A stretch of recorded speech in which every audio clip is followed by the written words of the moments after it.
Je voudrais revenir très brièvement sur la parole qui vient d'être lue.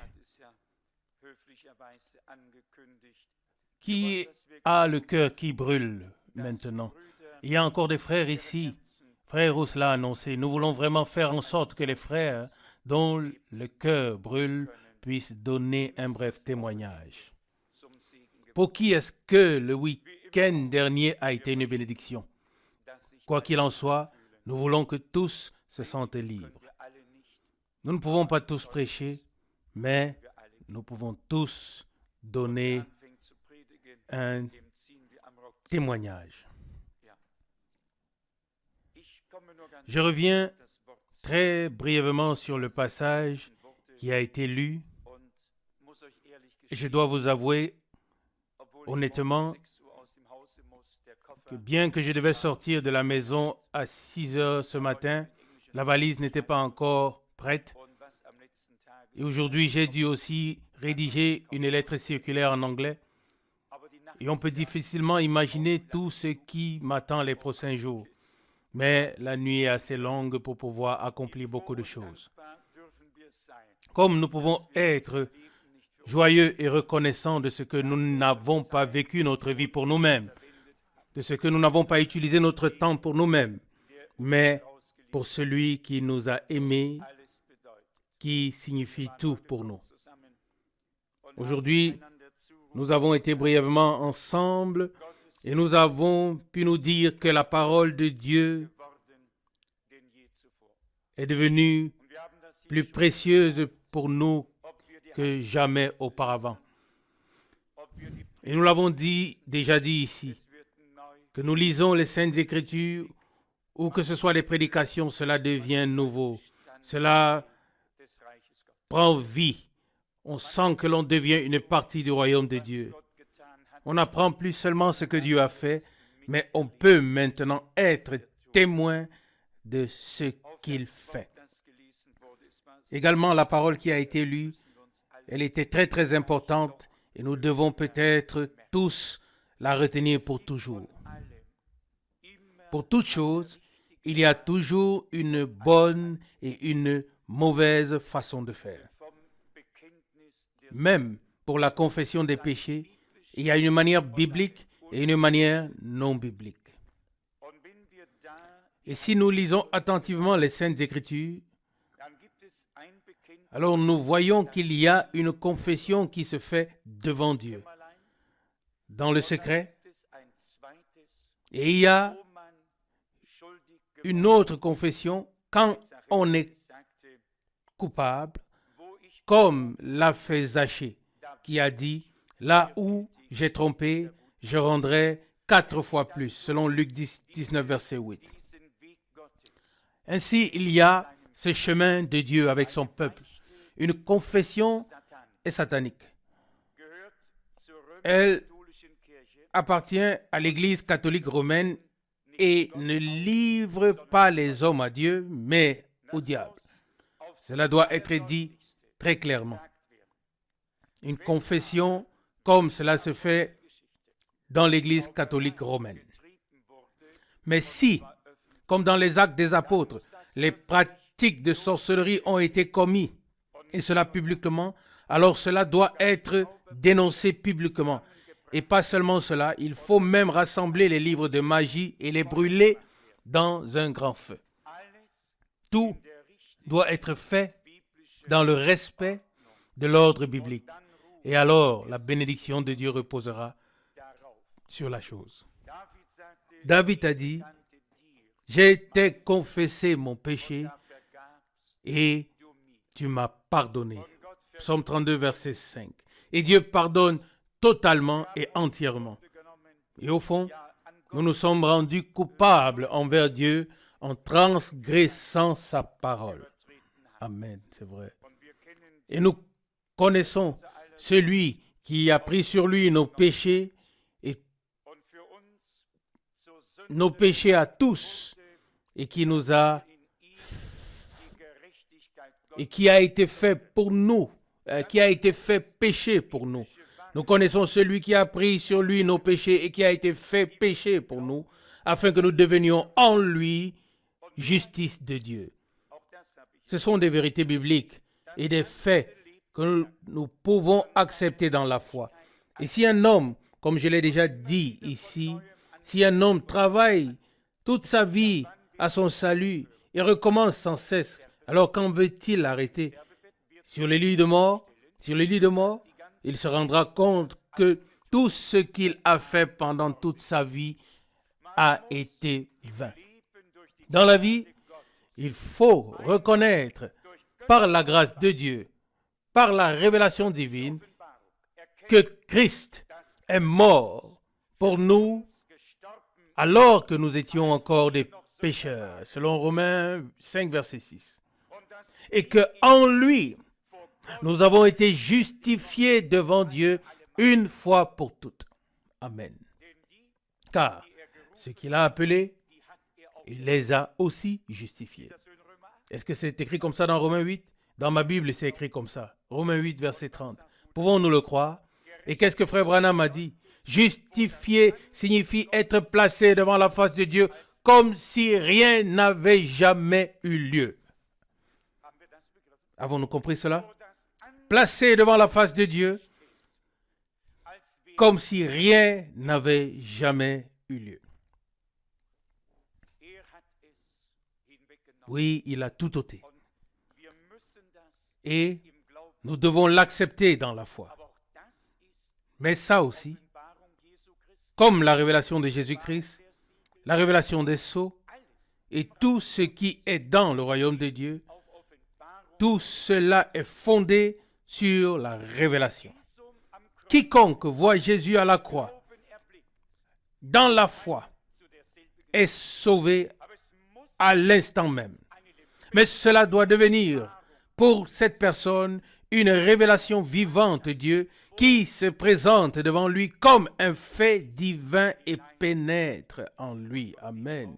Et à partir de cet instant-là, nous avons la certitude de la foi et du salut. Et nous pouvons accepter chaque parole de Dieu comme vraie et la laisser telle qu'elle est. Ceux qu'il a justifiés, il leur a aussi donné la gloire céleste. Nous croyons en une pleine et parfaite œuvre de rédemption accomplie à laquelle nous ne pouvons rien ajouter, une œuvre que Dieu a accomplie pour nous en Christ. Amen.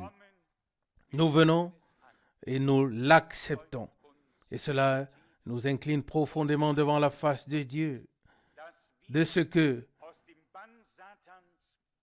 nous avons été rachetés de l'emprise de Satan, que nous avons été graciés et que nos fautes ont été pardonnées.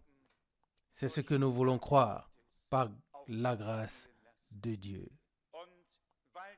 Et parce que c'est ainsi, oui, parce que nous sommes encore sur la terre et que ceci ou cela peut arriver à l'un ou à l'autre, c'est pourquoi il est écrit que nous avons un fidèle, souverain, sacrificateur qui est entré dans le sanctuaire céleste avec son propre sang pour intercéder en notre faveur, selon Hébreux 9, verset 12. Si quelque chose arrive aujourd'hui, alors le sang est sur le trône de la grâce et le Seigneur, qui est le souverain sacrificateur, intercède pour tous ceux qui sont sous la grâce miséricordieuse de Dieu. Amen. Et nous sommes aussi reconnaissants pour cela. Nous devons également accepter cela comme un fait divin et le laisser valable.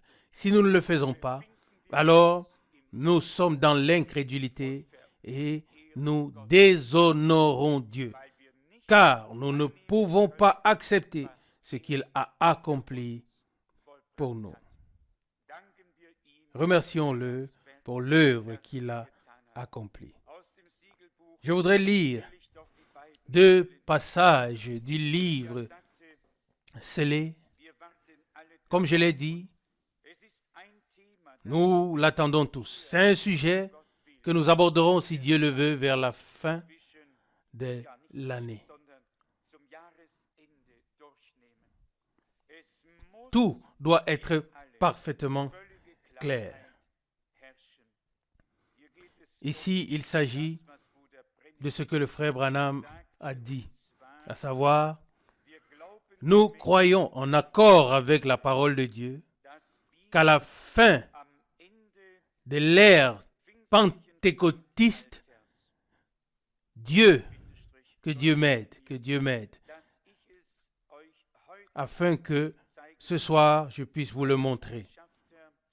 Nous croyons qu'à la fin de l'ère pentecôtiste, nous devrions recevoir un messager qui prendrait toutes ces choses perdues et les révélerait tous les mystères de Dieu afin que l'Église puisse être enlevée.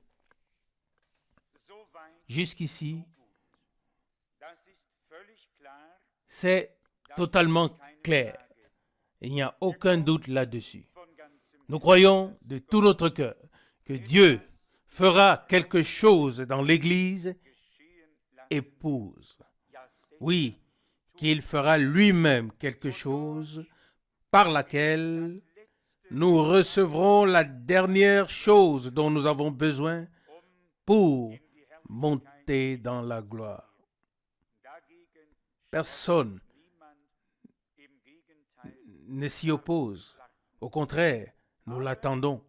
Mais si telle ou telle interprétation humaine est déclarée comme étant une chose extraordinaire qui doit conduire à la foi de l'enlèvement, alors il faut être assez honnête pour dire que tout ce qui a été présenté jusqu'à présent en termes de tonnerre ou de mystère n'a donné à personne cette autorité ou cette foi pour l'enlèvement. Tout au contraire, tout est resté sens dessus dessous. Quand Dieu fait quelque chose, cela devient quelque chose qui unit, quelque chose qui guérit. Ça devient un baume. Ça fait que l'Église devienne un cœur et une âme. Car, comme c'était au commencement, il doit en être et il en sera de même à la fin. Alors, si en rapport avec cela, il est dit que Dieu fera quelque chose de glorieux, de puissant pour provoquer la foi de l'enlèvement, alors nous disons tous oui et amen. Mais alors, cela doit aussi être l'œuvre de Dieu. Amen. Alors cela doit être l'œuvre de Dieu. Et si c'est l'œuvre de Dieu, alors nous y sommes tous inclus. Du premier au dernier, nous y sommes tous inclus. Mais pas dans les querelles.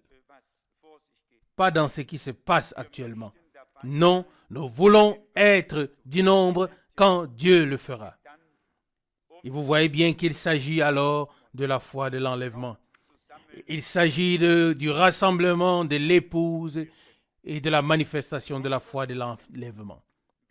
À 100%, tous ceux avec qui Dieu a conclu l'alliance à Golgotha et qui sont sous le sang de l'agneau, tous ceux-là seront scellés du Saint-Esprit. Ils recevront la puissance vivifiante avant l'enlèvement, avant la transformation, car ce n'est que par elle qu'ils peuvent être transformés et ensuite enlevés. Mais ce n'est pas un théâtre que nous voulons jouer. Ce ne sont pas des enseignements que nous voulons simplement diffuser. Ce sera l'intervention de Dieu. Croyez-vous tout cela? Je le crois. Ce sera l'action de Dieu parmi nous, au milieu de nous. Oui, au milieu de l'Église. L'épouse n'a pas encore connu de réveil. Il n'y a pas encore eu de réveil, ni de révélation de Dieu pour réveiller l'épouse. Nous l'attendons. Maintenant, remarquez qu'elle était morte. Ici aussi, nous n'avons rien à interpréter. Et rien de particulier à sortir de là. Il est simplement dit ici que l'épouse n'a pas encore expérimenté son réveil. Nous avons été rassemblés, appelés et rassemblés. Nous avons été enseignés et nous en sommes reconnaissants. Nous avons fait l'expérience de Dieu en partie, mais nous n'avons pas encore fait l'expérience d'un véritable réveil opéré par l'Esprit de Dieu. Et quand il est dit ici, l'épouse n'a pas encore expérimenté le réveil, nous devons dire oui. Mais nous avons expérimenté la grâce. Nous avons expérimenté le pardon. Et nous avons pu expérimenter beaucoup de choses par la grâce de Dieu. Mais nous n'avons pas encore expérimenté ce dernier réveil puissant qui aboutit à la transformation et à la résurrection des morts et à l'enlèvement. Nous ne l'avons pas encore expérimenté, mais nous allons l'expérimenter lorsque l'heure de Dieu pour cela aura sonné. Il n'y a pas encore eu de réveil, pas de révélation de Dieu pour réveiller l'épouse. Quand Dieu donnera cette révélation dont il est question ici, ce sera un réveil, un tel réveil provoqué par Dieu, pas par un homme, mais par Dieu. Et frère Branham dit, nous attendons cela. Moi aussi, j'attends ce que Dieu va faire. Et aussi certain qu'il a donné l'enseignement, aussi certain, il rassemblera son peuple et nous permettra d'expérimenter cela. Quoi qu'il en soit, nous reviendrons sur ces passages au temps marqué. Nous préférerions expérimenter directement ce que Dieu a promis. Oui, afin que nous puissions voir aussi les choses que Frère Branham a vues, comme des personnes qui n'avaient même pas de membres et qui ont été et ces membres ont ensuite repoussé en un instant la puissance de Dieu qui était si puissante que ces personnes touchées, lorsqu'on leur posait la question, ils ne pouvaient rien dire du tout. On savait seulement ici, ils sont entrés aveugles, ils sont sortis voyants, ils sont entrés estropiés, ils sont sortis guéris. Ce sera une œuvre de Dieu à ce moment-là et à cette période. Mais ce sera la dernière action. Oui, vraiment tout à la fin, c'est vraiment tout à la fin que cela arrivera. Maintenant, il est important que nous ne fixions pas de date, mais que nous laissions tout au Seigneur. Si notre Sauveur, ici sur terre, a dit, même le Fils de l'homme et les anges dans le ciel ne connaissent pas le moment, seul le Père le connaît. Alors qui sommes-nous pour pouvoir fixer des dates? Alors que lui seul connaît le moment et l'heure.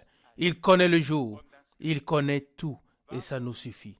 Pourquoi devons-nous nous inquiéter des choses qui relèvent de la responsabilité absolue de Dieu? Nous avons déjà assez, moi certainement, assez de choses sur lesquelles nous pouvons nous inquiéter et nous affliger. Alors laissons à Dieu ce qui lui appartient et il le fera en son temps. Je le crois. Il n'a jamais brisé une parole. Il n'a jamais fait de promesse sans la tenir. Amen. Et nous y croyons jusqu'à la fin. Il tient ses promesses. Il tient ce qu'il promet. Crois pour toujours. Nous croyons Nous croyons que nous passerons de la foi à la vue. Et par la grâce de Dieu, nous allons de l'avant au nom du Seigneur. Amen. Père Céleste, je te remercie de tout cœur pour ta précieuse et sainte parole, pour chaque promesse qui est sortie de ta bouche, pour ton plein salut, le pardon, la rédemption, pour la grâce qui nous a été accordée, pour la vie éternelle que tu nous as donnée, pour la révélation de ton nom, de ta parole et de ta volonté, pour la révélation des mystères de ton dessein de salut éternel, pour l'ouverture et l'onction de nos yeux, afin que nous puissions reconnaître le temps et l'heure dans lequel nous vivons. Seigneur, nous espérons en toi et nous savons que tu achèveras ce que tu as commencé. Aujourd'hui aussi, nous sentons ta présence. Alléluia. Tu es présent. Tu as parlé avec nous. Tu nous as fortifiés dans la foi. Tu redresses. Je te remercie pour cela. Bénis mes bien-aimés frères et sœurs. Bénis mes frères qui sont devant pour proclamer la parole. Où elle est, sois avec eux. Que ce voyage soit également une bénédiction pour beaucoup. Dieu fidèle, afin que les derniers soient appelés à toi, le Dieu Tout-Puissant, le Dieu d'Abraham, d'Isaac et de Jacob, notre Dieu. À toi nous rendons grâce au nom de Jésus-Christ. Amen. Amen.